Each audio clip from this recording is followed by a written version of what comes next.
Bueno, pues muchas gracias por venir. Hoy tenemos el placer de tener a Julianita, como veis es ingeniero de aquí, de la época pues, cuando empezaba todo Internet y todo ese tipo de cosas, que sabe un montón de todos estos temas y os va a contar todos los temas relacionados con EIDAS 2. Si no sabéis EIDAS 2, va a ser una bomba que va a explotar y que todo el mundo se va a tener que adaptar en muy breve tiempo.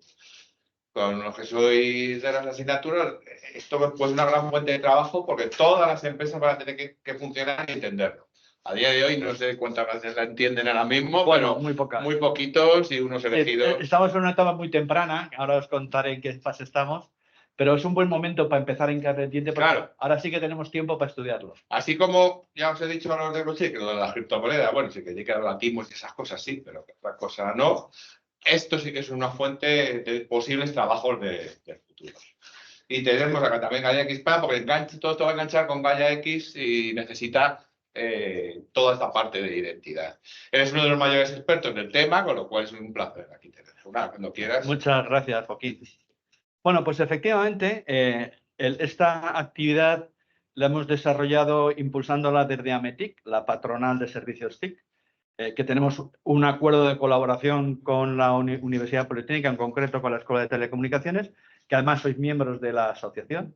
En la asociación hay otras asociaciones de diferente enfoque, hay parques tecnológicos, o sea que, por un lado, la asociación tiene sus actividades con las empresas que forman parte de ella y, por otro lado, también supone un marco de colaboración de asociación de asociaciones que en algunos aspectos son muy importantes. Tenemos diferentes comisiones, la comisión de ciberseguridad, turismo digital, tocamos muchos palos, tenemos también, prestamos mucha atención al talento digital y una de las comisiones que tenemos es la comisión de blockchain.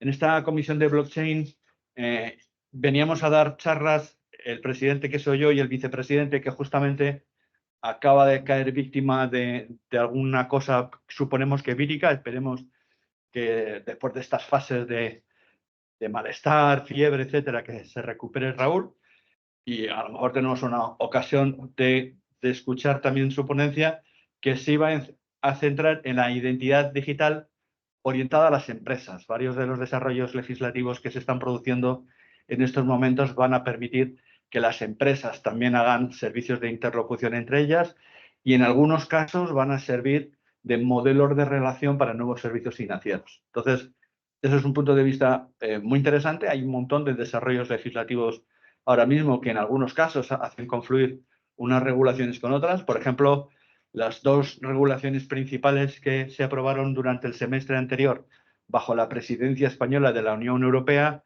son la normativa de inteligencia artificial, que, como sabéis, también es una de las grandes iniciativas que se está impulsando, desde luego desde España y también desde toda la Unión Europea. Y esta a la que me voy a referir, que es el nuevo modelo de identidad digital que surge de la modificación del reglamento europeo que gestiona la identidad y los servicios electrónicos de confianza. Aquel reglamento, el reglamento 910-2014, se le llama EIDAS, y este, que todavía no se ha publicado, pero todos creemos que se publicará mañana, en el diario oficial de las Comunidades Europeas, pues este se le está llamando de momento EIDAS 2 y creemos que mañana ya tendrá numerito dentro del que le toque con la publicación. Lo que sí tenemos el texto final del reglamento, que hay uno de los enlaces de la presentación, permite tener ese texto, el que finalmente se plasmará en el reglamento oficial, pero de momento sí que podemos empezar a trabajar en ese contexto. Entonces, dentro de lo que es el ámbito de la comisión de blockchain, pues uno de los temas que solemos tratar es el concepto de Self-Sovereign Identity, un tipo de gestión de identidad que pretende preservar la privacidad. Los sitios por donde se impulsa el reglamento IDAS no van exactamente por allí y hemos rebautizado el SSI del Self-Sovereign Identity por State Supported Identity, identidad soportada por el Estado, que en Europa continental es la regla general. Los estados son los que dan el soporte a la gestión de la identidad y a partir de allí, de la identidad real, surge la gestión digital de la identidad y lo que llamamos, por tanto, identidad digital. De lo que os voy a hablar hoy es de varias cosas. Al final os planteo un calendario de las cosas que se han hecho estos meses y de las que se van a hacer. Todavía queda bastante esfuerzo. La previsión inicial era que la cartera digital de la Unión Europea la publicarían los Estados miembros de la Unión Europea en el 2026. Pero en aquellas previsiones todas las cosas sucedían un poco más temprano de lo que finalmente han sucedido. Digamos que vamos más o menos con medio año de retraso y por tanto mi conjetura ahora es que los países miembros tendrán que publicar las carteras digitales, cada estado al menos una, pero en algunos casos podrá ser que el estado impulse una que no la haya desarrollado el propio estado, o sea que no es obligatorio que el estado la desarrolle, pero sí que la publique. Y seguramente esto se producirá en el año 2027. Pero se han producido muchísimos avances, tantos que es una cosa absolutamente sin precedentes. La modificación del reglamento AIDAS empezó a gestionarse en el año 2021, después de una profunda reflexión respecto a cómo había sido el reglamento AIDAS 1 y concluir que en el aspecto de gestión de identidad transfronteriza, el EIDAS 1 no había tenido el éxito que se preveía. Y no lo había tenido, entre otras cosas, porque varios países miembros no habían llegado a desarrollar un sistema de gestión de identidad de sus ciudadanos.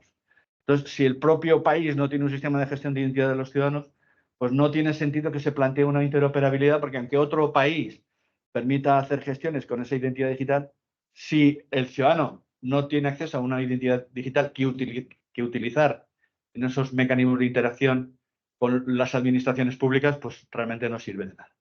Y habían pasado todos estos años, desde la publicación en el 2014 hasta que finalmente se evaluó todo esto en el año 2021 y se llegó a la conclusión de que se tenía que utilizar otro modelo.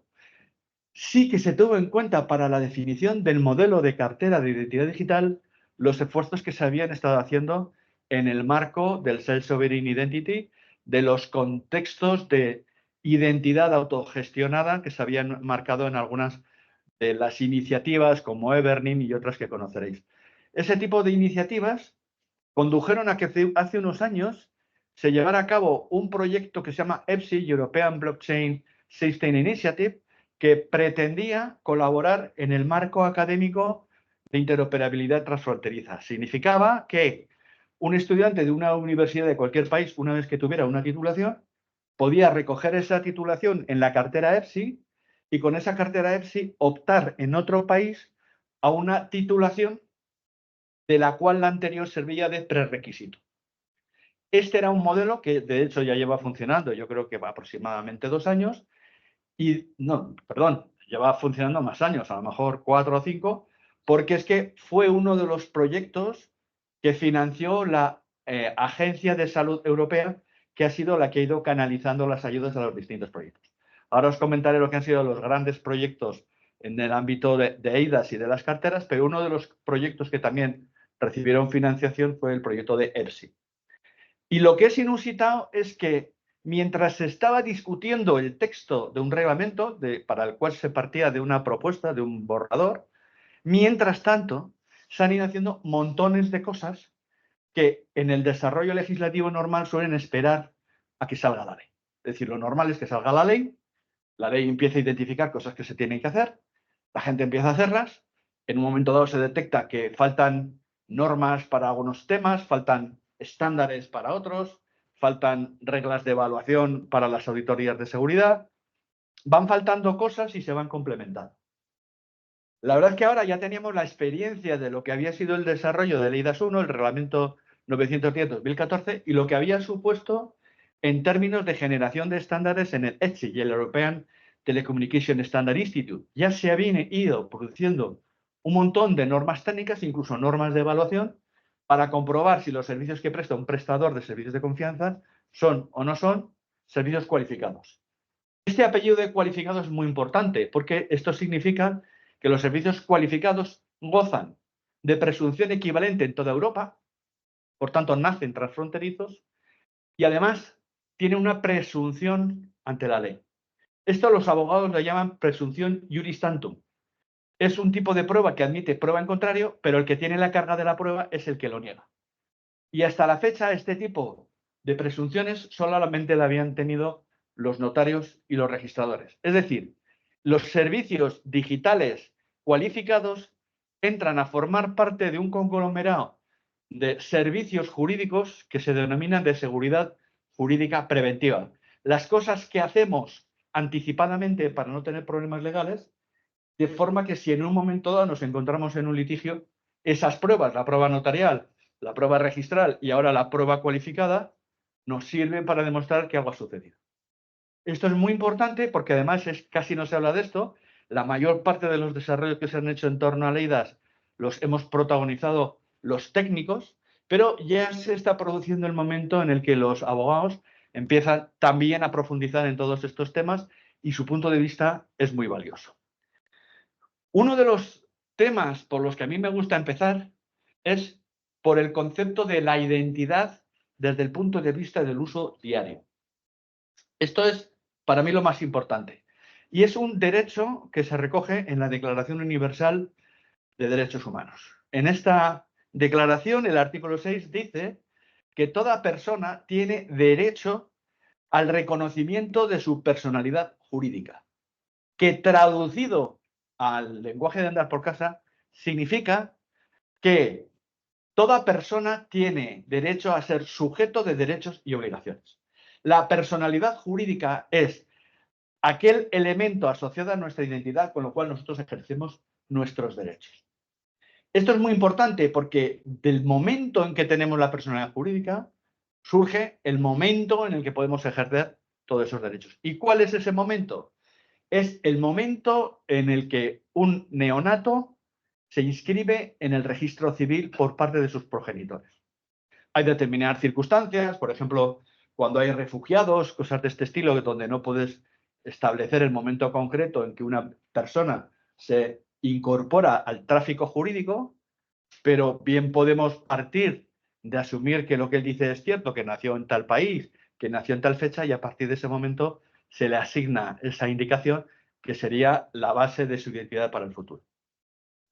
De modo que uno de los elementos más importantes para la gestión de identidad es que haya una inscripción en el registro civil. La verdad es que, aunque yo alguna vez he escuchado que la Constitución española no establece el derecho a una identidad y como tal no es así de diáfana, lo que sí dice la Constitución española es que, por un lado, se han de respetar la Declaración de Derechos Humanos, que lo dice de manera expresa, el desarrollo de la personalidad y las competencias del Estado en el caso de la provisión de los registros. Si os fijáis, cuando habéis ido alguna vez a sacaros el carnet de identidad, lo que os pedían era que llevarais una partida de nacimiento, una foto, pagarais la tasa. Es decir, el punto del cual nace esa personalidad jurídica, esa identidad, es la partida de nacimiento. Esa partida de nacimiento es lo que define la identidad. A partir de allí, lo que hagamos en las gestiones electrónicas digitales telemáticas serán sistemas de gestión de identidad digital o sistemas de gestión digitales de identidad. Pero la identidad es lo que una persona es. Esto es muy interesante porque el modelo de referencia a la identidad es completamente diverso entre países. En algunos países como España no tenemos ningún problema en decir mi DNI es este y en mi título universitario aparece mi DNI, en mi carnet de conducir aparece mi DNI y en los diferentes temas que gestionamos usamos nuestro DNI y nadie tiene una preocupación real de que eso sirva para hacer ningún tipo de profiling, porque tampoco es una cosa que en general demos a las empresas privadas, salvo en algunos casos concretos cuando estamos contratando. Le damos el DNI a la compañía eléctrica cuando contratamos la luz o el gas. Le damos el DNI a nuestro empleador cuando nos incorporamos a una empresa para trabajar. Hay ciertos contextos donde se utiliza este DNI, pero no está generando problemas de perfiles, que es un poco lo que se teme en muchos ambientes anglosajones. Y esto es porque en los ámbitos anglosajones no conciben la identidad como la concebimos nosotros y por eso esos planteamientos de self-sovereign identity son más relevantes en esos contextos. Una cosa llamativa es que, por ejemplo, en el estado de Nueva York existe el carné de conducir de no conductores. El carnet de conducir de no conductores no sería necesario si hubiera un carnet de conducir otorgado por el Estado que tuviera una foto. Porque lo que aporta el carnet de conducir de no conductores es que tiene foto. Que tiene un número de identidad, que es el número de carnet, y tiene foto.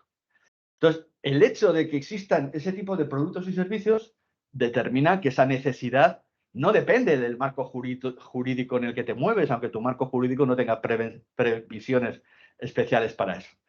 De hecho, es muy curioso que, por ejemplo, en el Reino Unido, si vas a contratar en una compañía eléctrica, en una compañía telefónica, te pidan un informe de una entidad privada que dice cuál es tu capacidad de riesgo de devolver el dinero que te prestan, que en el fondo es una manera de disfrazar los servicios de gestión de identidad. Entonces, el Estado no tiene en esos países la potestad de respaldar la identidad de sus ciudadanos y se está recurriendo a entidades privadas para cosas de ese estilo. La verdad es que tampoco es que tenga excesivo sentido.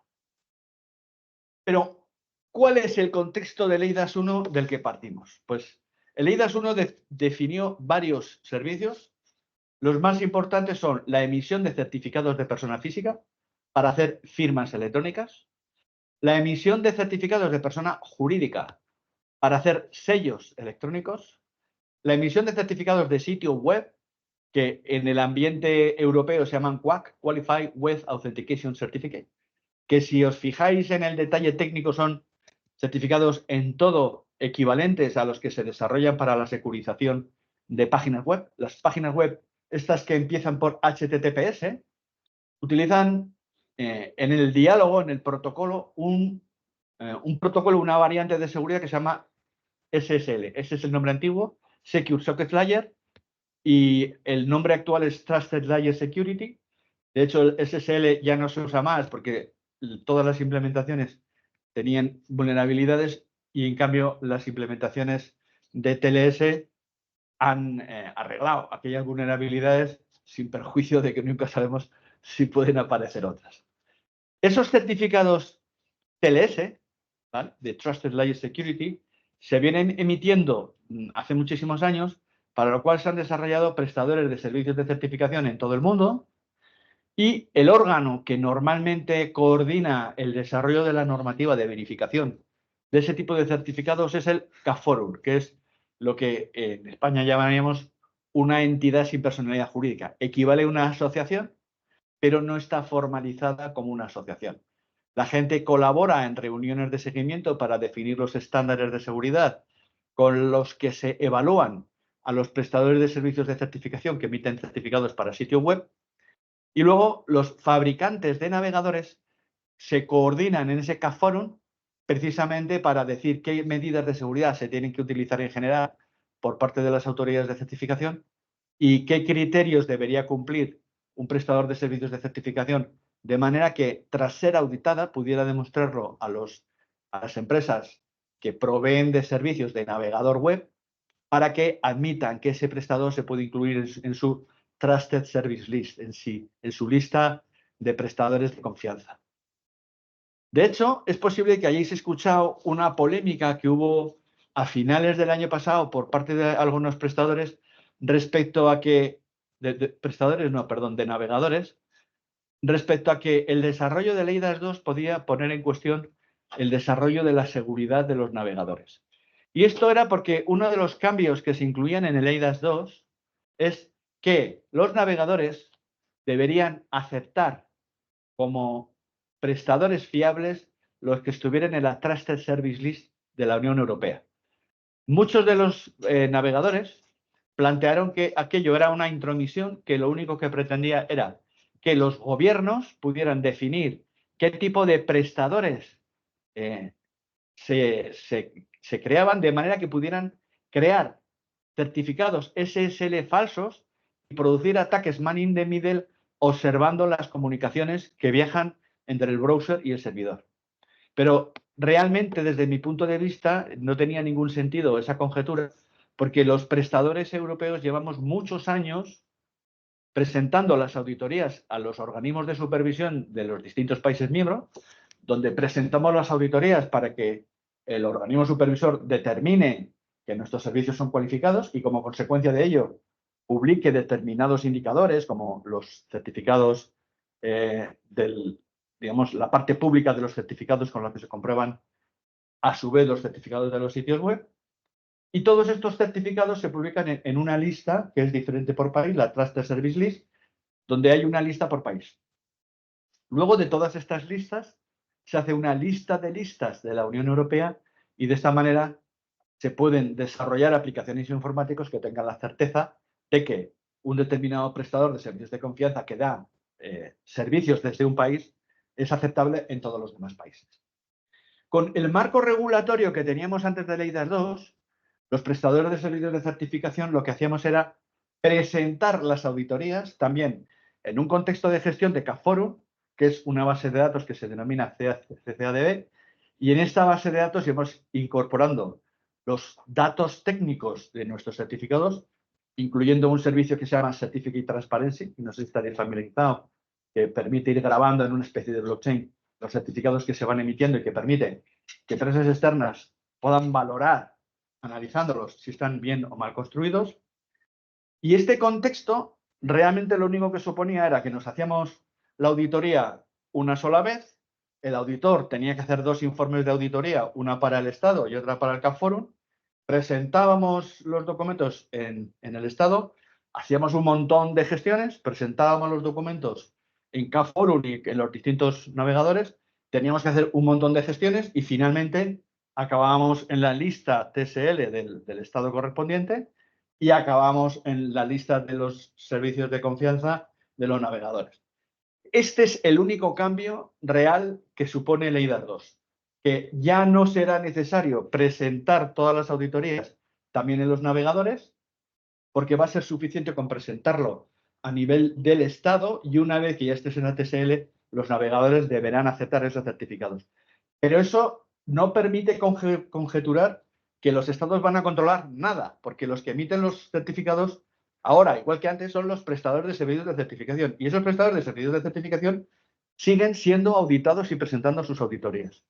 Parece ser que el lobby americano de los navegadores se ha quedado tranquilo cuando Bretón, uno de los vicepresidentes de la Unión Europea, ha establecido, lo ha dicho blanco y en botella en declaraciones, que los navegadores siguen teniendo la potestad de rechazar prestadores de servicios de certificación si detectan un problema, que eso siempre ha sido así, no es una novedad que haya incluido el eIDAS 2, aunque, por ejemplo, una de las circulares que salió ayer, producida por Mozilla, que es una fundación que está detrás del navegador Firefox, pues decía que la Unión Europea les había escuchado. No, a ver, no es que os haya escuchado, es que ya era así, sino que vosotros no habéis querido entender lo que se estaba haciendo.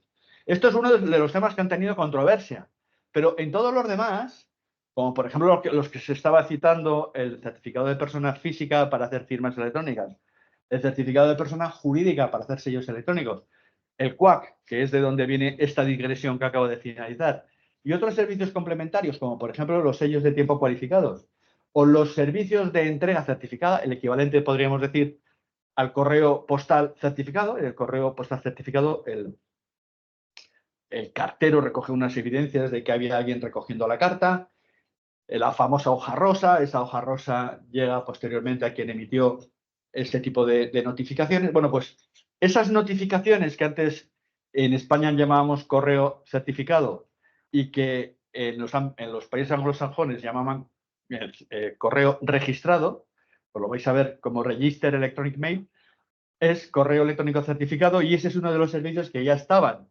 en el eIDAS 1 y que siguen estando en el eIDAS 2. De modo que en relación con los documentos electrónicos pueden ser firmados o sellados electrónicamente. Es posible comprobar la vigencia de un certificado, si está o no está revocado, tanto que sea de persona física como el que sea de persona jurídica.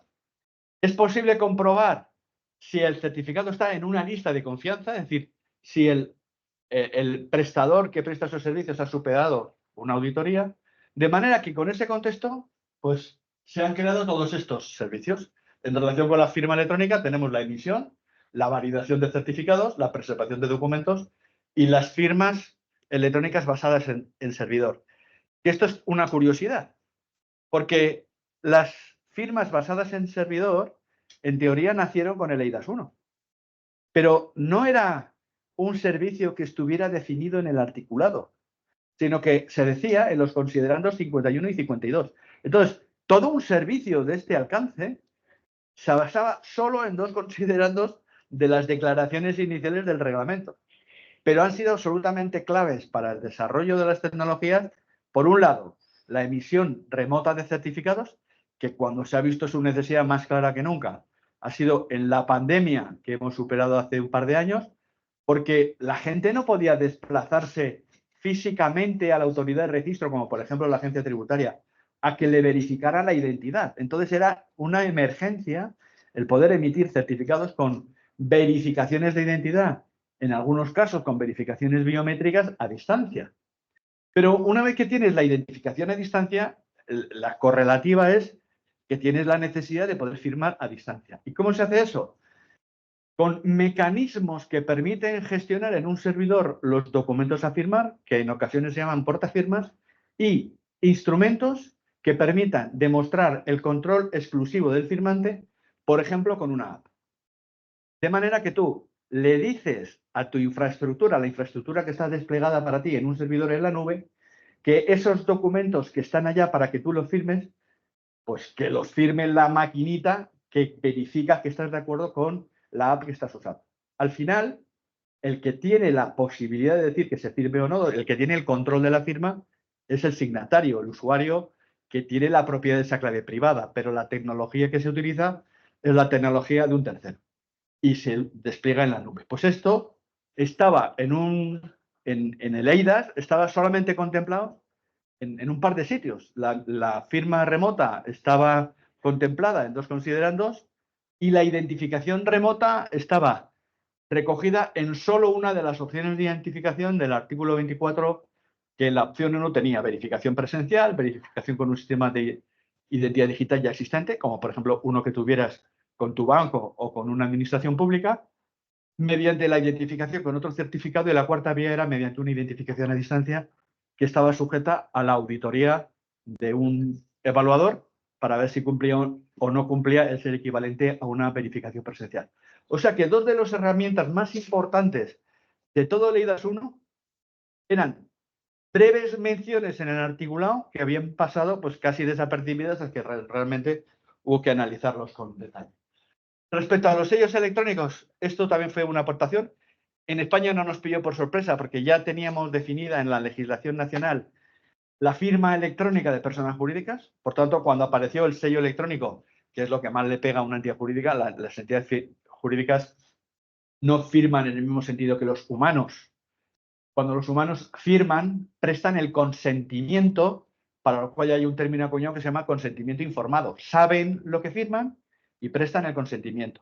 Pero las empresas no. Las empresas están respaldadas por un humano en aquellos casos en los que verdaderamente hace falta un consentimiento, pero la mayor parte de las veces estas técnicas son para las actuaciones automatizadas. Por ejemplo, para firmar contratos de manera automatizada, para firmar facturas de manera automatizada.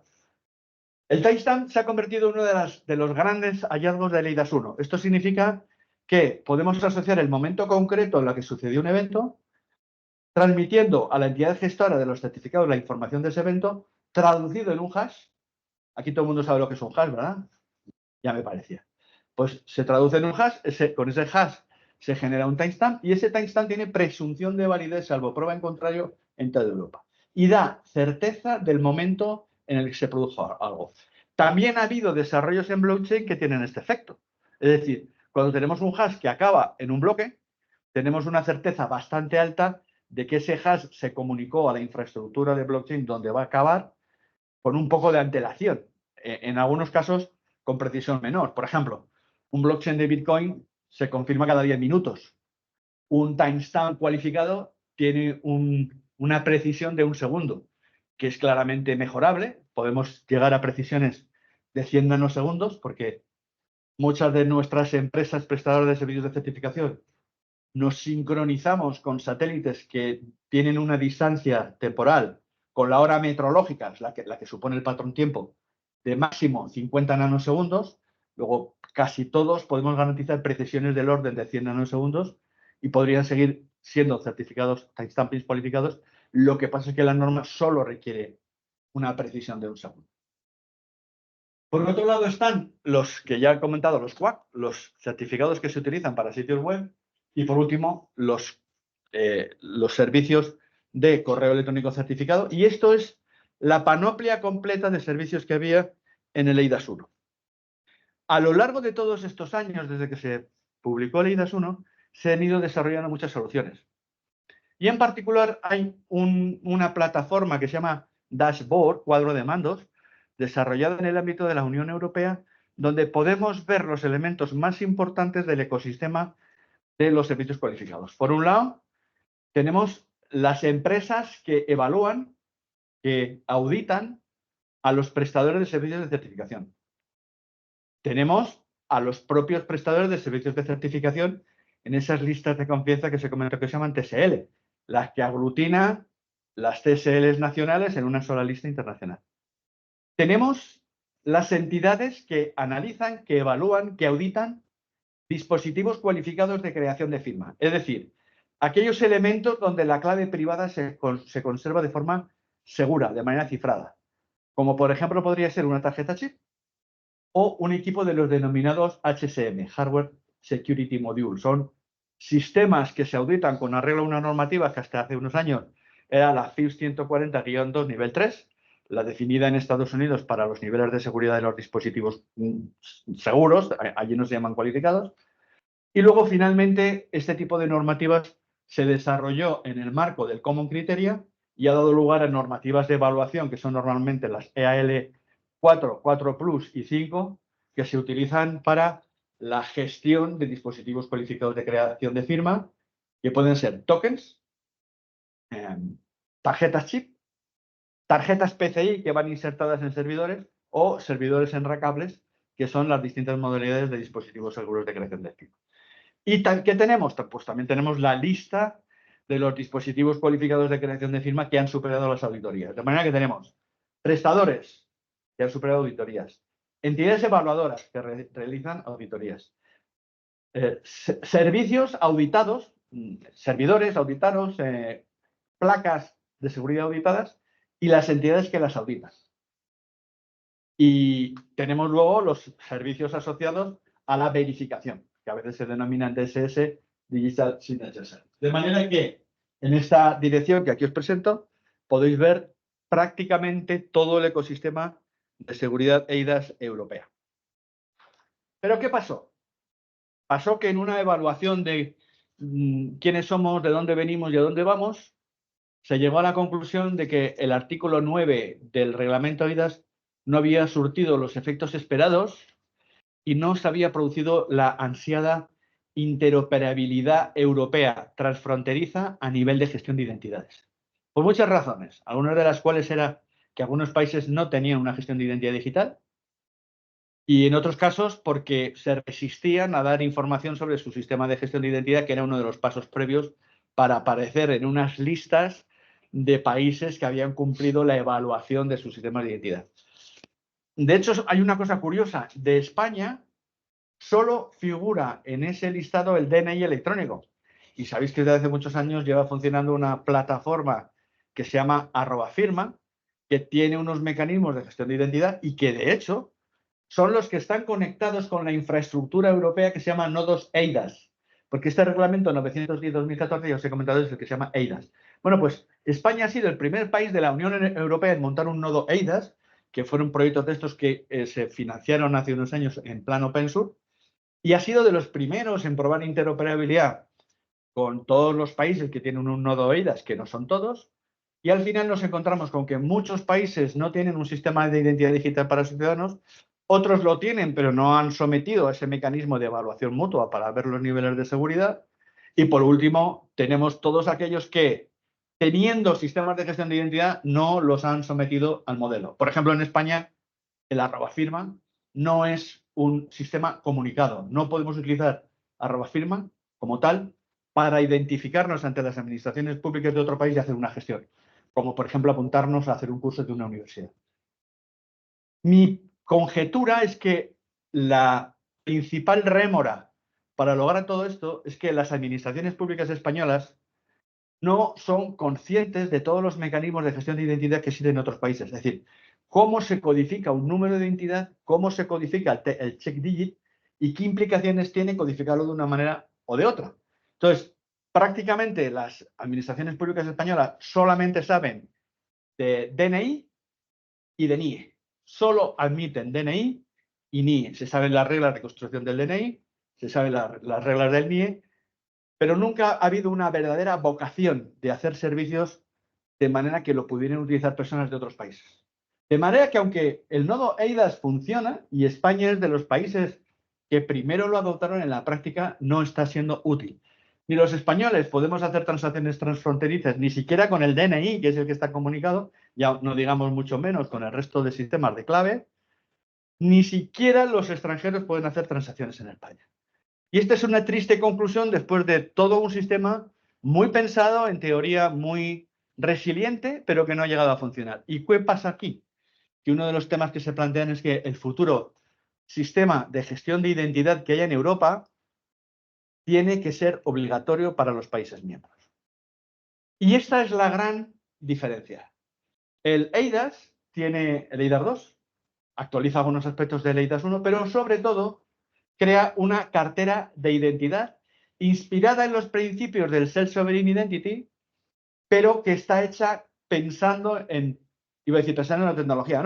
No prescribe ninguna tecnología y se considera que es agnóstica respecto a la tecnología. En teoría, se podría hacer con soluciones de tipo blockchain, pero también se podría hacer con soluciones que no sean de tipo blockchain. De manera que esa obligación para los países miembros, ¿qué efecto tiene para los ciudadanos? Pues los ciudadanos son completamente libres de adoptar o no adoptar esta tecnología. Tiene que ser voluntario para los ciudadanos. Pero tiene que haber suficientes ventajas en la tecnología de la cartera para que merezca la pena. Y entre todas las cosas que hay una que solo por eso merece la pena echarle un vistazo. En Europa tenemos la GDPR, la General Data Protection Regulation, el reglamento de protección de datos. El reglamento de protección de datos hace que Europa sea uno de los entornos geográficos más protectores de los ciudadanos del mundo. Por eso, cuando hacemos cualquier transacción, pues nos apela una cláusula que dice, usted tiene derecho de acceso, oposición, rectificación, tal, puede ejercer sus derechos mandando una carta por correo postal a no sé qué, adjuntando una fotocopia de su DNI. No sé si habéis visto este tipo de explicaciones de cómo ejercer tus derechos ARCO, que ahora se llaman soplar, ahora son un poco diferentes. Bueno, pues cada vez que nosotros hacemos una cesión de derechos, si somos un poco pejigueros, nos guardamos un pantallazo del sitio donde hemos entrado, apuntamos en qué dirección podemos ejercer esos derechos, pero la mayor parte de las veces se nos olvida. Y esta es una de las grandes oportunidades para la cartera. Esta cartera, una de las cosas que va a hacer es que va a gestionar las cesiones de datos en nombre del firmante. Aparece un nuevo servicio que se llama los testimonios cualificados. Bueno, también los hay no cualificados. Los testimonios son resúmenes de información de una procedencia, por ejemplo, una empresa, un registro civil, un registro mercantil, una universidad, que dé algún tipo de dato del ciudadano que posee la cartera. Quien va a recoger esos datos va a ser la cartera y esa cartera va a ceder esos datos a otra entidad que los está pidiendo, pues por ejemplo, porque te vas a matricular o porque vas a contratar una nueva compañía de la luz.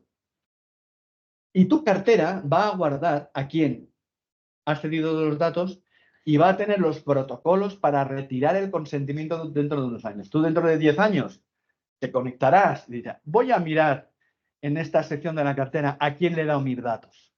Anda, pues si aquí tengo una compañía eléctrica que solo estuve un año, le cedí los datos cuando me apunté, después me cambié, y qué necesidad hay de que esta compañía, que ya no tengo nada con ella, tengo mis datos. Clic, que lo quite. Pues hasta ahora no había una solución que pudiera hacer eso. Y solo por eso ya merece la pena echarle un vistazo a esta cartera digital. Pero es que si os fijáis, esta cartera digital va a tener todos esos documentos importantes del cajón de los documentos importantes que tenemos en las casas. Yo lo aprendí de pequeñito. Mi madre tenía en un mueble un cajón así y todos los papeles importantes, que si los contratos, que si las facturas, bueno, las facturas ya no son tan importantes, pero en aquel momento y para mi madre todo era importante. Lo guardaba allí. Los papeles notariales de la compra de la casa, del crédito hipotecario, de la apertura de la cuenta bancaria, del seguro, todos esos papeles lo guardaban nuestros padres y nuestros abuelos en un cajón y en muchos casos nos hemos olvidado de la importancia de tener ese cajón y nos lo hemos dado cuenta cuando hemos ido a buscarlos en el ordenador porque lo habíamos salvado, pero hacía 2 años nos pasó no sé qué, reinstalamos todos y no estamos seguros de si aquello se salvó o se perdió. Bueno, pues esta es una de las funcionalidades que puede tener la cartera, el sitio donde guardar los papeles importantes sabiendo que los podemos tener allí. Luego, aunque no sea obligatorio usar la cartera, estamos empezando a ver muchas razones para tener una cartera de este estilo. Y si os fijáis, tampoco es algo tan revolucionario, porque si os fijáis en la cartera que tiene el iOS para las aplicaciones de los teléfonos móviles de Apple, pues ya tiene ahí una cosilla que tiene, por ejemplo, la Mobile Driving License, el carnet de conducir móvil. Tenemos un producto equivalente en el ámbito de la cartera de Google. En la cartera de Google podemos poner tarjetas de pago, que por cierto las tarjetas de pago también se podrán poner en la cartera IDAS porque tiene una función de pagos. Tenemos la posibilidad de tener la entrada del gimnasio, que lo podemos tener tanto en Apple como en Android. Es decir, muchas de las funcionalidades ya se les había ocurrido a más gente. Luego, el hecho de que lo podamos tener en un sitio bien resuelto es una ventaja. Uno de los elementos que se han desarrollado es el ARF, Architecture and Reference Framework, del cual ahora voy a entrar a detallar un poquito más. Ese ARF ya va diciendo cómo se tienen que implementar unas cuantas cosas. Pero todavía hay algunas carencias que quiere decir que o falta desarrollo reglamentario, o falta desarrollo técnico, o falta de las dos cosas, porque 2 elementos que para mí son primordiales, cómo se incorpora la identidad inicial a la cartera y cómo hacemos backup de todo por si perdemos el móvil, eso no está todavía claramente especificado. Y solo eso da para pensar en proyectos de fin de carrera. ¿Cómo incorporo una identidad a la cartera? Hay algunas conjeturas. Nosotros que en España tenemos los DNIs con NFC y que la mayor parte de los teléfonos móviles admiten el NFC, pues podríamos acercar en esa opción de poner la identidad inicial el móvil a nuestro carnet de identidad, que se haga ahí un protocolo NFC y que eso envíe los datos a la policía y que la policía nos pida una prueba de vida o verifique la propia policía nuestra biometría o algo que concluya con nuestra identidad siendo gestionada en el teléfono móvil. Pero esa es una de las cosas que todavía no están especificadas. Todo este cambio hacia la IDAS 2 surgió en estos pocos documentos que se publicaron en el 2021. Uno de ellos era el texto propuesto de modificación del reglamento. Otro de ellos era la creación de un grupo de expertos que definiría una arquitectura, la que se llama ARF, que también tiene el nombre de Toolbox, caja de herramientas. Y el resto de documentos son documentos de contexto y, por ejemplo, 3 de ellos forman uno de los estudios más serios que se han publicado en relación con el negocio de la identidad digital. O sea, parte de los documentos analiza quiénes son los proveedores de herramientas de identidad digital de todo el mundo, analiza sus posicionamientos y acaba concluyendo que es necesario, puesto que eso se va a desarrollar con la Unión Europea o si la Unión Europea los elementos de gestión de identidad, pues merece la pena armonizarlos y que se hagan de manera que se protejan los intereses de los ciudadanos. Todos estos enlaces, de vez en cuando los compruebo, porque a veces dejan de funcionar cosas y estos en concreto están funcionando. El día 29 de junio del año pasado, cuando finalizaba la presidencia de qué país era, bueno, ya no me acuerdo de qué país era el que finalizaba la presidencia, se publicó a las tantas de la madrugada el logro de llegar a un acuerdo en los trílogos. Los trílogos son las discusiones tripartitas donde interviene el Consejo, el Parlamento y ¿qué más es? Y las regiones. En este diálogo se van modificando el texto de los articulados. Bueno, pues este logro del 29 de junio estuvo bastante bien porque parece ser que se resolvieron los temas más espinosos, pero para mí el verdadero logro se tuvo el 9 de diciembre, perdón, el 8 de noviembre del año pasado, cuando se hizo esta foto. Si os fijáis en esta foto, aparece Nadia Calviño, Thierry Breton, bueno, al resto no lo conozco, pero a Nadia Calviño sí. Nadia Calviño era la vicepresidenta primera del gobierno, la que impulsaba los temas tecnológicos en el Ministerio de, de Asuntos Económicos y Transformación Digital. Era el ministerio del que dependía la SEDIA, la Secretaría de Estado de Digitalización e Inteligencia Artificial. Y esto fue un gran logro porque se puso de acuerdo a muchísima gente que estaba discutiendo si para tal cosa hacía falta un nivel de aseguramiento de identidad alto, si valía un nivel de aseguramiento medio. Por ejemplo, en Italia todo lo tienen desplegado con nivel medio. Exigir nivel alto, pues lo manda a tomar por saco todos los desarrollos que han ido haciendo estos años. Entonces, el país que posiblemente lleva más avance en el desarrollo de la identidad digital, precisamente penalizarlo porque el resto todavía no tiene hecho nada y le da igual 8 que 80, pues la verdad que se entienden que algunos de los debates fueran muy duros. Esa batalla de los debates no ha acabado. Está ahora llevándose a cabo en los contextos de ENISA, que es la Agencia de Ciberseguridad Española, europea, y en ETSI, el European Telecommunication Standard Institute, y en CEN, en el Comité Europeo de Normalización.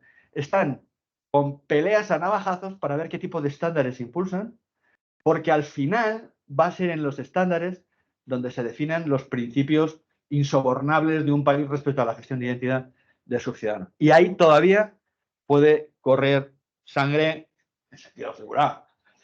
La gente que va a la estandarización son bastante civilizados, muchos son telecos como nosotros. Bueno, pues finalmente los últimos pasos para llegar a este texto final tenían que ir pasando los diferentes órganos con los que se rige el ámbito europeo. Entonces, bueno, ya en la propia transparencia anterior, ya veis que citamos la comisión ITER del 9 de diciembre. Fijaos, tenemos el 8 de noviembre el texto final, acordado bajo la presidencia española, el final de los trílogos. El 9 de diciembre la comisión ITRE es la comisión que toca los aspectos digitales del Parlamento. Todos los parlamentarios que están en esa comisión están centrados en ese expertise. Después, el Parlamento, el plenario, lo votó el 29 del 2. Una fecha para recordar, porque si os fijáis, el 29 del 2 solamente se produce como cada 4 años. Entonces, no va a pasar mucho. Entonces, esta es una fecha significativa.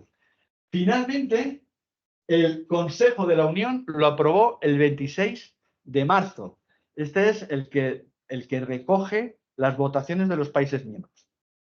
Y por último, el 11 de abril, es decir, ayer, como quien dice, se generó el documento que recogía el texto final que ya contempla todas las traducciones a todos los idiomas de los países miembros, los matices de detalle jurídicos que hicieron los letrados de los distintos ámbitos y las traducciones juradas de los miembros del Parlamento que se dedican a la traducción. Bueno, miembros del Parlamento, los traductores oficiales. Y aquí tenéis la URL donde está el texto final, que en teoría se publica mañana en el boletín oficial. Pero con esto ya podemos empezar a trabajar.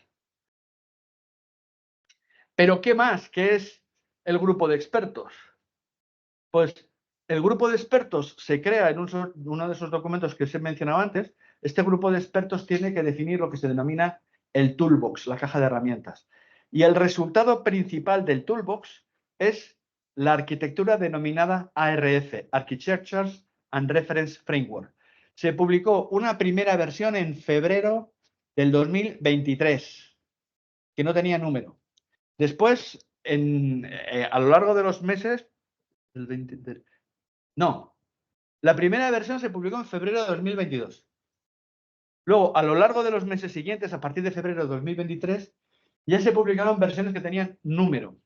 Y se creó una actividad en GitHub donde se iba refrescando las diferentes versiones. Por lo tanto, si queréis buscar libremente el término ARF, Architecture and Reference Framework, y lo queréis buscar en GitHub, tenéis todos los textos que han ido permitiendo construir las diferentes versiones.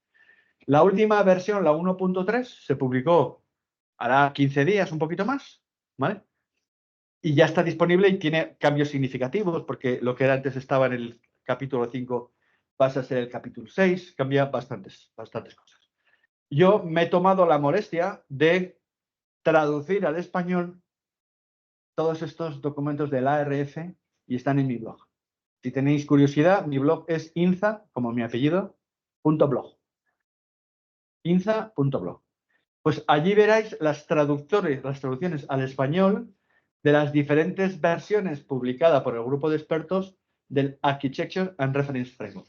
Esto es muy interesante. Bueno, ahí, el tema del grupo de expertos se gestiona con una herramienta de grupos de interés que tiene la Unión Europea. Precisamente permite establecer y controlar quiénes pueden formar lobbies. En Europa los lobbies están admitidos, pero tiene que quedar claro cuáles son sus intereses y por qué quieren influenciar los desarrollos que se hacen en el marco legislativo. Y este fue el primer modelo de arquitectura que se publicó en el 2022. Si os fijáis, la wallet es lo que está en esta zona rosácea, ¿vale? En inglés es European Identity Digital, European Union Digital Identity, EUDI, y yo lo he traducido como cartera de identidad de la Unión Europea, ¿vale? Entonces, de una manera es EUDI Wallet y de la otra manera es IDUE, Identidad Digital de la Unión Europea. Dentro hay una serie de elementos que permiten proteger la información especial a que requiere del uso de la criptografía. Y aparte de todo un nuevo ecosistema, que son todas estas cosas que están aquí en azulito, que son gente que tiene que acceder a la información y gente que puede proporcionar la información, gente, instituciones. ¿Ah? Entonces, es necesario que haya una lista de confianza y esto es parte del ecosistema que no está claro cómo se tiene que hacer. Y es uno de los temas que yo estoy intentando montar con Garrigues. No sé si suena el despacho Garrigues, es un despacho de abogados. Pues Garrigues entró en marzo del año pasado en nuestro capital. Y hemos visto una gran importancia en comunicar en los dos sentidos las cosas que entendemos. Para nosotros es muy importante que Garrigues esté porque precisamente nos está ayudando a identificar quiénes son los organismos que tienen información que proporcionar y quiénes son los organismos, empresas, etcétera, que tienen información que pedir. Porque estos organismos deberían tener para ellos solos una lista de confianza como la lista de confianza que existe para los servicios de certificación.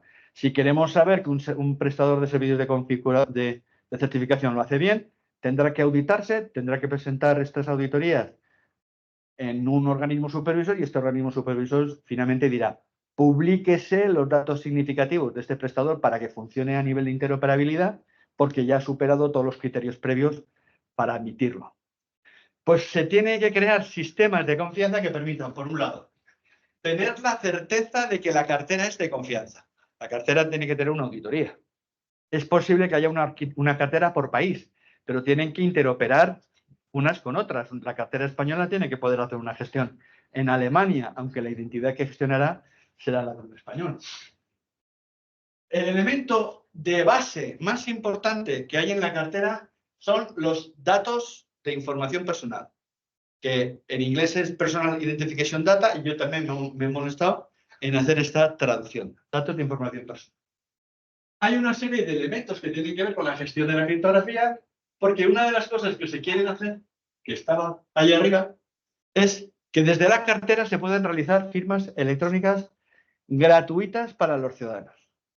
Esto ha sido uno de los temas más controvertidos. En España, pues no ha sorprendido tanto, porque los prestadores de servicios de certificación llevamos muchísimos años pues, lidiando con la competencia desleal de la fábrica de moneda que tiene los presupuestos del Estado para cualquier innovación que se les ocurra y que no tienen que demostrar ante sus accionistas que están ganando dinero o que pueden cerrar si algo no lo consiguen.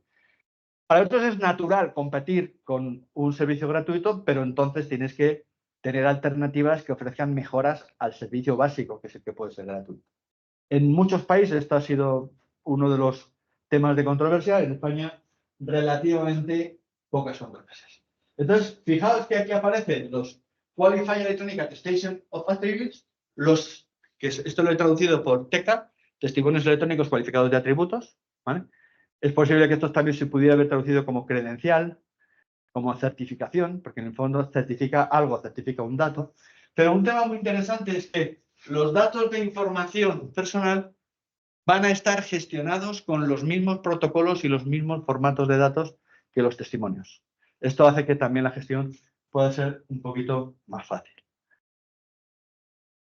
Aquí tenéis la información del toolbox, de lo que se ha producido a nivel de la herramienta. Esta información del 2023 es la versión 1.1.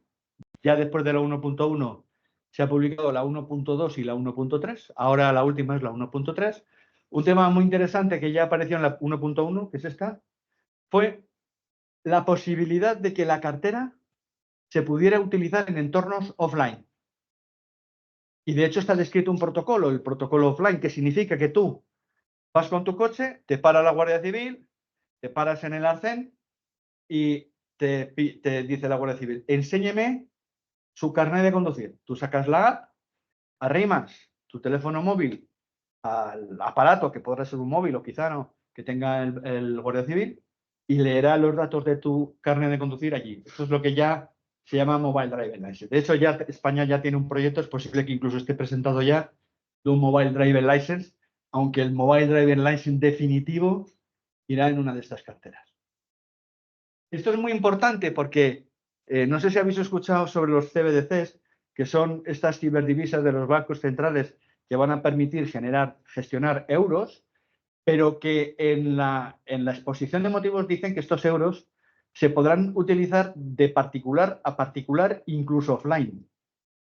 Ese es un reto impresionante, el tener la criptografía y los elementos colaterales de registro para que dos carteras que hablan entre sí registren la misma información de manera que cuando se conecten, porque se supone que lo pueden hacer offline, coincida la información que envía una con la que envía otra. Y esto, desde luego, a mí se me ocurre que puede ser un tema muy suculento para que la gente lo intente atacar. O sea, que un tema de ciberseguridad podría ir por estos temas offline. Pero en el ámbito del CBDC todavía no hay una solución propuesta para atacar a la necesaria comunicación offline. Otro de los servicios donde no hay una conexión directa entre la cartera y un prestador externo o un consumidor externo de datos de testimonios son los casos de usos donde el interviniente del otro lado es otra cartera. Uno de los casos de uso es la receta electrónica. Yo obtengo de mi médico una receta electrónica que dice que tengo que comprar metformina, que es un producto que se utiliza para la diabetes, y que necesito tomarlo de manera sistemática todos los días, y me voy a otro país y voy a una farmacia y le enseño con mi cartera al farmacéutico, que me mostrará su cartera, que tendrá otro fabricante seguramente, y podrá leer que las recetas que yo llevo en mi móvil son correctas y por lo tanto me podrá dispensar esa medicina. Ese es uno de los casos de uso donde la interacción va de cartera en cartera. Bueno, pues aquí tenéis la traducción de todos estos elementos al español. Es posible que en algún caso no estéis de acuerdo con mis traducciones. Luego, cuando lo miréis, cuando estéis en la soledad de vuestra alcoba leyendo estas traducciones, pues vaya traducción más de aquella manera. Entonces, si queréis enviarme alguna consideración, no me parece correcta esta traducción o lo que sea, pues mandéis un email, que ya os he puesto la dirección del email, y lo podemos ver. Este es el nuevo enfoque. Este es el mismo dibujo que antes os he pintado, pero ahora está ya recogido de manera más clara los distintos roles. Hay organismos.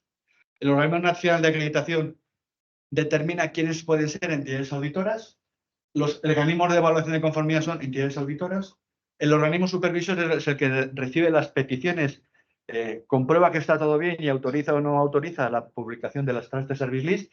Tiene inclusive una función punitiva. Si detecta que algún prestador está actuando de manera incorrecta, lo puede sancionar, ¿vale?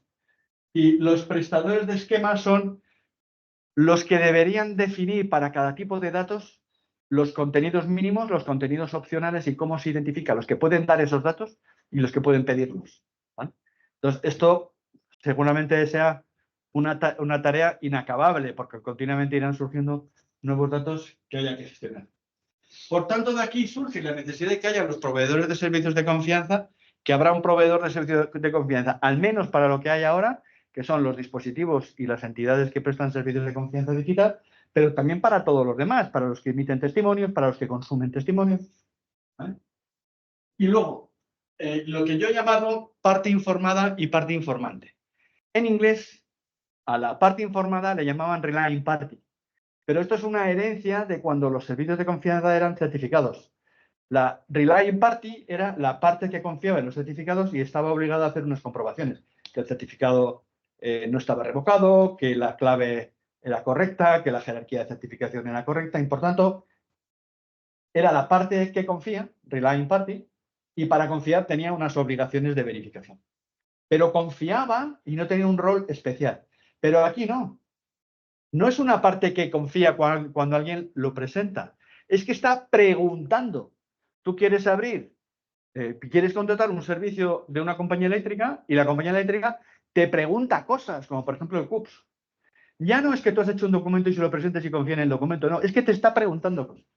Por eso, en mi traducción, a esto le he llamado parte informada y a la que tiene la información de partida le he llamado parte informante. Bueno, no voy a entrar en muchos más detalles, pero sí que sepáis que se han publicado prácticamente a la vez la versión 1.2 y la 1.3 de la cartera. Yo tengo ya la 1.2 traducida al español y la 1.3 me he puesto como objetivo acabarlo mañana, porque como vais a ver ahora en el calendario, he puesto que en el calendario la traducción de la RF 1.3 se concluye en abril, me queda un día.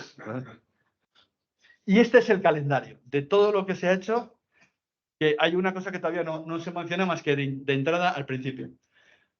Al principio, espérate, no, que este es el que llega hasta aquí, espera, que tengo otra a continuación. Esta es la de ahora.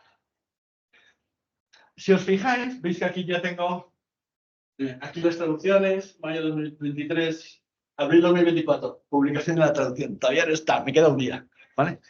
Pero hay aquí, en esta lista de cosas que me han pasado, todo lo del Toolbox es trabajo en curso, esto que os he comentado que ha dado lugar a la RF.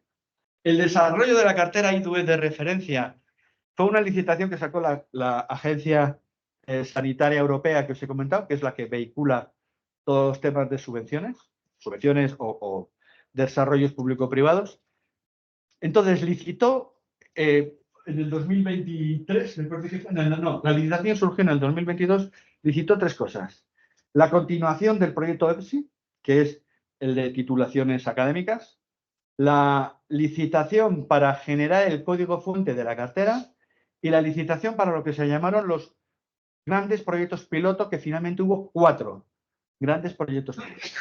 Estos 4 grandes proyectos piloto han desarrollado casos de uso y cada uno se ha centrado en unos cuantos casos de uso. España tiene representantes en 2 de los consorcios y empezaron a funcionar más o menos al final del segundo trimestre del año pasado. Entonces, están sus trabajos en curso y más o menos durarán hasta el 2025, ¿vale? Y están viendo cómo se interactúa, cuál es la experiencia de usuario, qué protocolos necesitan que no están aún definidos. Y ya han empezado a producirse realimentaciones entre la empresa que tiene que hacer la cartera de referencia y las implementaciones de los grandes proyectos piloto. Y una curiosidad es que hace nada, en marzo, se publicó el código fuente de la cartera. Ya podemos poner hackers a mirarlo. Porque, claro, el poner el código fuente es bueno para que los buenos vean qué problemas hay y se intenten corregir, pero desde luego los más interesados en mirarlo van a ser los malos. Es posible que esta sea de las últimas versiones que están en GitHub. Yo creo que en un momento dado ya no se publicarán versiones en GitHub, no lo sé, ¿vale? Porque hay quien dice que lo que se pierde por un lado se gana por el otro.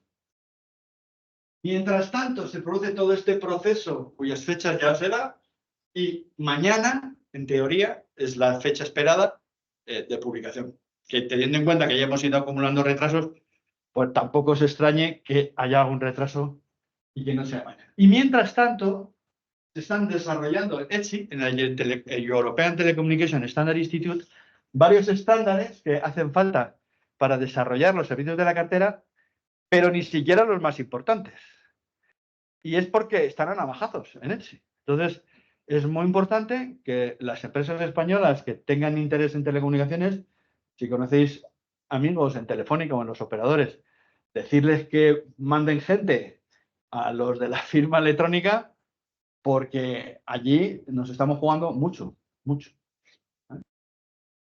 Y bueno, pues todavía nos quedan los desarrollos de las carteras nacionales y la infraestructura, todo lo que hay que montar, todo el ecosistema que hay que montar para los nuevos tipos de servicios, los TECA, los testimonios electrónicos cualificados de tributos y los TEA. Aquí tenéis la información de la licitación del código fuente de la cartera, que finalmente fue adjudicado a Scitale. Aquí tenéis la URL donde está en GitHub todo el código fuente. La verdad es que es un trabajo, en fin, sorprende el nivel incluso de documentación, comentarios del código fuente, está muy trabajado. Aquí tenéis las licitaciones de los 4 grandes proyectos piloto, ¿vale? Aquí están representados en el dibujito de la izquierda los diferentes casos de uso.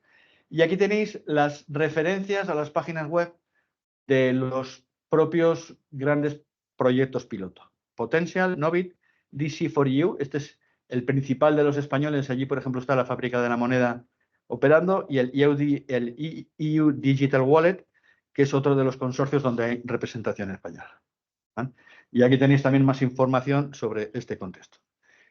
Y ya he acabado solo por un detalle. Una cosa que os he comentado es que EADE-Trust, la empresa de la que soy presidente, y Garrigues, el mayor despacho de Europa de abogados, hemos sacado conjuntamente un nuevo servicio que se llama GoCertius. Este es un servicio que permite instalar en el móvil una aplicación que genera evidencias electrónicas que nos permiten presentar en juicio cualquier tipo de foto, vídeo o documento que tengamos o que podamos acceder de nuestro teléfono móvil, incluyendo un sello de tiempo cualificado por cada una de las evidencias, una certificación electrónica que las describe de manera amigable para que un juez que no entienda nada de tecnología lo pueda entender. Bueno, se va a intentar, ¿vale? Y todo esto en un sistema que lo que pretendemos es que la gente se acostumbre a usarlo y acabe siendo el Nescafé.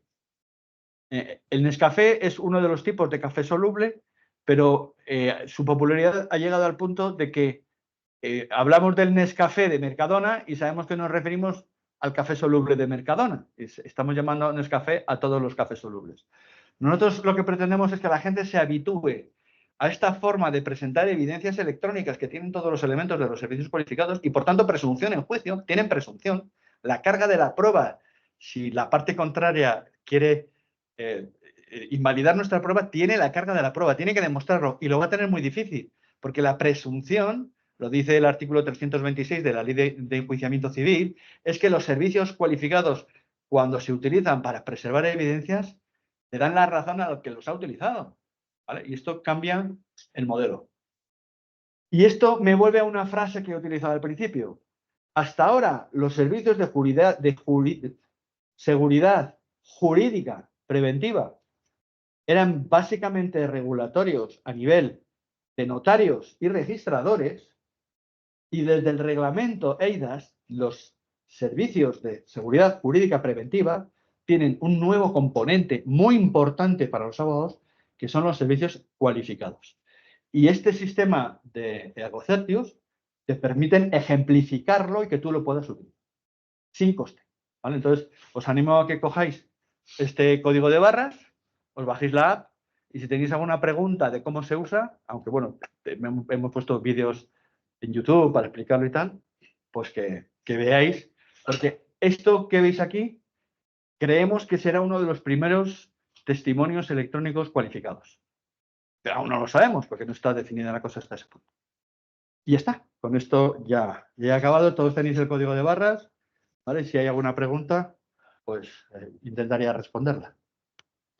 Una preguntas, como habéis visto, esto es absolutamente cambiado de todos los que hay. Creo un hiperdidáctico con codificación. ¿Me gusta este comentario? Sí, bueno, muchas gracias lo primero, la verdad es que me ha encantado esta charla, me da gusto ver a alguien tan experto y que explica con tanta pasión. Y la pregunta es, bueno, es más bien una curiosidad. Nosotros ¿cómo ha quedado la cosa esto de los niveles de las credenciales comunicadas? Porque nosotros tuvimos hace 5 o 6 años un par de proyectos, trabajamos mucho con EIDAS 1 y nos pegamos mucho haciendo ejemplitos de servicios que tiraban de los nodos EIDAS y tal.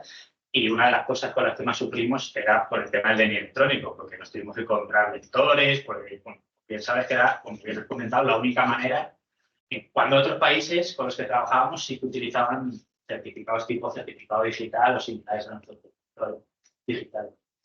¿Cómo queda eso? No sé si sigue teniendo sentido ahora que hablamos de wallets. Sí, ¿Se porque sigue tirando solamente del nivel 3 de seguridad o...? Sí, en teoría, los niveles de aseguramiento, hay una norma que establece los niveles de aseguramiento en gestión de identidad, que son EIDAS 1, que es la norma 1502 del año 2015. Apuntárosla porque no es fácil pillarla si no te la sabes. Esta norma 1502 es una norma que se publicó antes incluso de que se publicaran las normas de los estándares de ETSI para gestionar la información remota de la identificación. Por cierto, la norma que se ha gestionado en ETSI para esto se llama la TS 119-461. Apuntároslo porque es otra de esas que si no te la sabes también es difícil llegar hasta ahí. Tenemos un marco regulatorio, que es este reglamento de ejecución 1502, y tenemos la norma técnica de ETSI, que es la 461. Con esto ya tenemos la capacidad de identificar. ¿Esto qué nos permite? Obtener certificados cualificados. Pero esto no resuelve la interoperabilidad del nodo EIDAS. Entonces, ahora mismo, lo que se supone que lo va a resolver va a ser la wallet, porque va a obligar a los países miembros a tener una identidad y ponerla en el PID, en el Personal Identification Data. Y a partir de ahí se tiene que desarrollar todo el ecosistema. Pero, ¿qué pasa con lo que ya existe? De hecho, no sé si habéis escuchado que hay 2 o 3 empresas que han publicado unas carteras que ya podríamos llamar pre-EIDAS 2, que lo que hacen es reconocer el DNI por NFC, que este es el gran hallazgo, ¿vale? Lo reconocen por NFC y permiten hacer transacciones directamente desde el móvil con la Seguridad Social, con la agencia tributaria. En mi opinión, esto va a dar lugar a plugins. Y a mí, el primer plugin que se me ocurre va a ser un plugin de una empresa española, una de estas seguramente, que se instalará junto con la cartera y que hará las cosas a la vieja usanza. Todo lo nuevo hay que hacerlo, pero todo lo que funciona lo vamos a tirar. Si ya tenemos una manera de entrar en la agencia tributaria a ver nuestra declaración, si ya tenemos una manera de ver los puntos de nuestro carnet de conducir, si ya tenemos cosas hechas, y España es uno de los países que más tiene. No sé si habéis visto una aplicación que se llama Carpeta Ciudadana.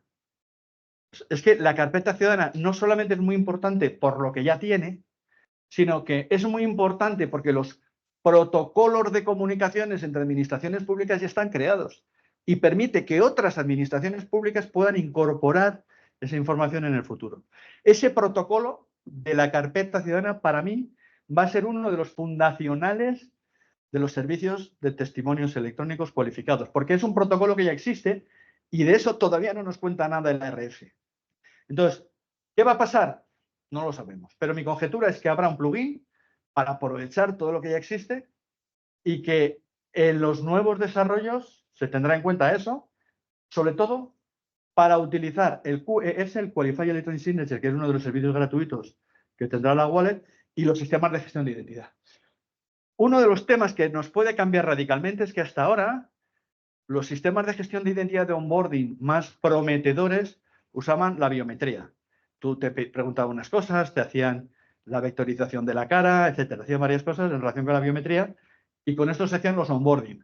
El onboarding financiero para hacerte de un banco, había diferentes. Es que el hecho de que tu identidad pueda ser demostrada con tu propia cartera y que sea una cosa fácil, ahí nos la jugamos también en la interfaz de usuario, puede hacer innecesarios otros sistemas de onboarding, por ejemplo, basados en biometría. O a lo mejor no innecesarios, porque unos se pueden reforzar con otros, ¿no? Pero sí que pueden cambiar mucho la manera en que, por ejemplo, nos damos de alta en un banco. Entonces esto pasaría a ser un equivalente al nivel 3 que teníamos.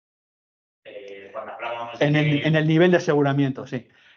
Sabéis que la norma es la 29115, la ISO 29115 es la que define los niveles de aseguramiento a nivel de ¿cómo se llama? De las normas ISO, Esa es la norma a nivel de ISO. Pero los niveles de aseguramiento en el reglamento IDA son 3: bajo, sustancial y alto. Y estos niveles de aseguramiento se parecen también mucho a los que están definidos en el contexto del ENS, el Esquema Nacional de Seguridad. Entonces, los niveles de aseguramiento medio los piden algunos países.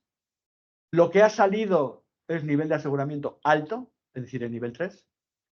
Y seguramente tendremos a una visibilización de lo que se esté discutiendo respecto a los niveles de aseguramiento, porque yo creo que la gran batalla va a estar ahí. O sea, que ya sé que no te he contestado porque no tengo la respuesta, pero te la he orientado, ¿no? Yo tenía la duda, pues no me he metido a fondo cómo funciona la cosa de la cartera. Pues si en algún momento la pierdo, ¿qué repercusiones Eso es. voy a hacer y si eso se puede llamar a un teléfono? En teoría, nadie va a usar tu cartera. Si tú pierdes tu móvil, nadie la va a poder usar por las medidas de seguridad. Pero eso es una de las cosas que no están resueltas en el ARF aún. Yo creo que lo mismo que hay muchas aplicaciones que permiten que Android haga backup de tus datos y los tengas cifrados en una plataforma de Android, de manera que cuando recuperes tu móvil o compres otro móvil y te lo instales, pues recuperes esa información que estaba allí, pero con medidas que aseguren tu identidad, ¿vale? Pero sí que creo que tenemos una ventaja y es que al tener el DNI, incluso pudiera ser que quien desarrollara la función de backup pudiera ser un organismo público. No me atrevo a decir que eso va a ser así aún, pero la manera de poder recuperar luego todos tus datos sería a partir de ese primer paso para la obtención de los Personal Identification Data, que sería lo que vincula tu cartera con tu DNI. Esa es mi conjetura, que ese será el punto de donde empiece todo. ¿Vale? Pero esa pregunta es muy importante porque a todos nos va a pasar. No es que, y si me pasa, es que a alguno le va a pasar seguro. Que pierda el móvil, que se lo roben. Eso tiene que estar solucionado cuando se despliegue, porque hay cosas muy sensibles aquí. Entonces, sí, desde luego esa pregunta es otra para la cual no tengo aún la respuesta, pero es una de las preguntas que tenemos que hacer a los desarrolladores. Yo, desde luego, estoy esperando saber con quién tengo que hablar de entre los que empujan ese tipo de proyectos en España, que tengo alguna conjetura de quién puede ser, para ver qué ha pensado sobre esto, sobre el tema del backup y de la recuperación de los datos de los ciudadanos. Ten en cuenta que se va a poder hacer la firma electrónica desde ese sistema, desde la cartera. Por cierto, una palabra técnica. Todos los artículos que yo leo que traducen cartera como monedero o billetera, le pongo una nota al pie del artículo que dice, vaya mierda de artículo, no tiene ni puta idea. Perdón por la cosa. No podemos llamarle ni cartera, perdón, ni billetera ni monedero, es cartera. ¿Por qué? Porque es una cartera como la de ministro sin cartera, que es de cuero, con un montón de papeles. No es una cartera con billetes o tarjetas, es una cartera con papeles. Y las carteras que van con papeles no se llaman ni monedero ni billetero. ¿Vale? Cartera.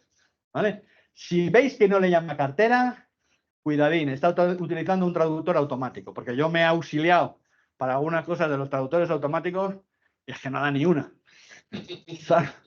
Así que, o sea, cartera, ¿vale? Cartera. Sí. ¿Nos puedes dar alguna idea? Bueno, muchas gracias por la charla, porque la verdad que ha sido muy interesante y bastante buena. Y ¿Nos puedes dar alguna idea sobre la interoperabilidad fuera de Europa? Estamos teniendo, por ejemplo, problemas con firmas electrónicas, temas de doctorado y tal, con gente que es extranjera europea, es decir, no está en el espacio europeo, entonces no tienen. Y entonces, sí, bueno, una pista de cómo va a ir. Sí, allí teníamos, no sé si te acuerdas de la cartera que sacó el MIT, precisamente para credenciales académicas, y todo el desarrollo de ERSI se ha ido, sobre todo, pensando en las credenciales académicas. Las credenciales académicas son uno de los casos de uso de la wallet europea. Y hasta ahora los precedentes de carteras han sido la cartera de Google y la cartera de Apple.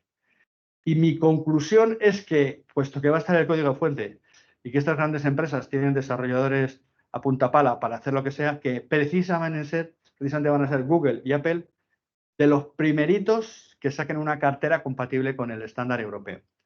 Luego hay muchos países latinoamericanos que tienen un modelo regulatorio muy parecido al de España. Yo he encontrado en leyes de firma electrónica de muchísimos países latinoamericanos copias literales de nuestra antigua ley de firma electrónica, la ley, la 19 ¿cómo es? La 9, no me acuerdo.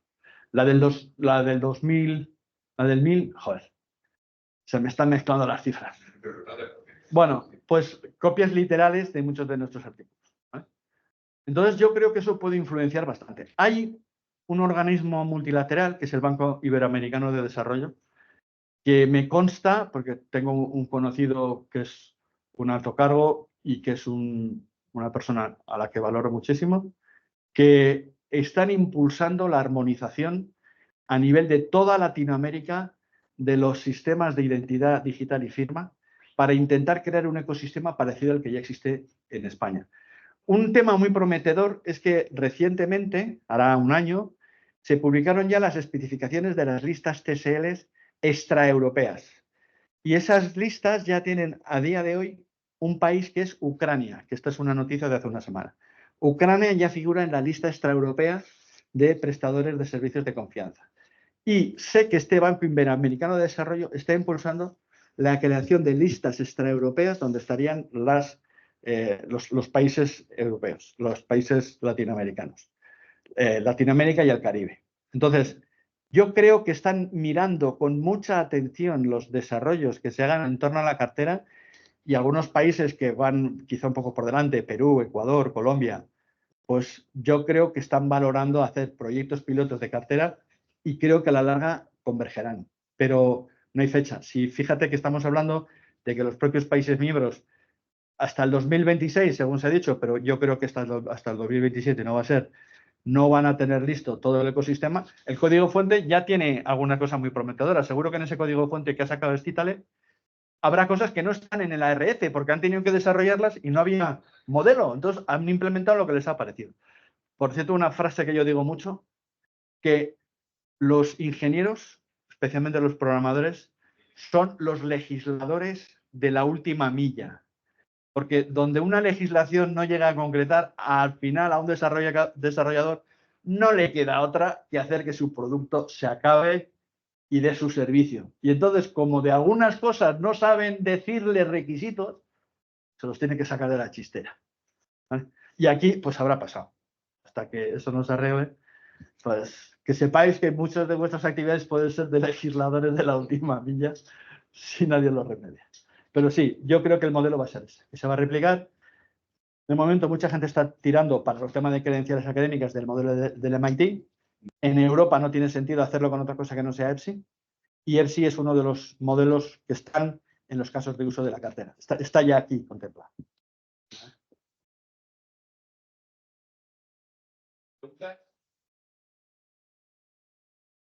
Bueno, claro, si no... Gracias.